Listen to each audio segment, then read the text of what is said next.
राजा परीक्षित के शरीर में कोई परिवर्तन नहीं हुआ।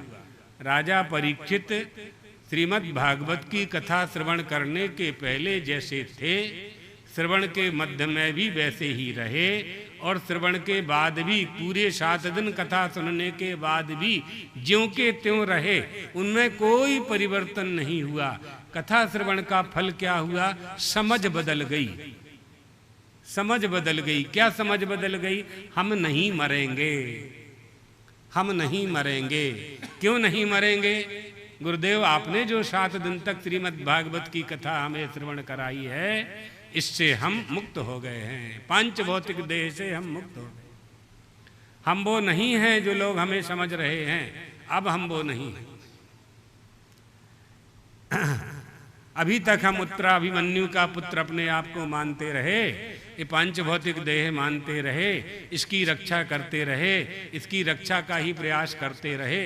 इसकी रक्षा में और देश के संचालन में, राज्य के संचालन में, प्रजा के भरण पोषण में, प्रजा के स्वामी होने के अभिमान में हम जीवित होते रहे, जिंदा रहे। इसलिए हम जिंदा रहे कि हम राजा हैं, हमारा राजपना न चला जाए, जिंदा रहे हम।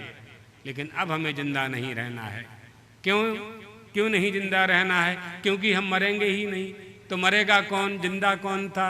जो पैदा हुआ था, उत्तरा के गर्भ से जो निकला था, वो मरेगा, मैं नहीं मरूंगा। तक्षक नाग तो आएगा, काटेगा भी, डंक भी मारेगा, जहर भी चढ़ेगा, लेकिन मैं नहीं मरूंगा। त्वंतु राजन मरिश्चेति पशु बुद्धि में माम जही न जाता प्राग। तुम पैदा ही नहीं हुए थे।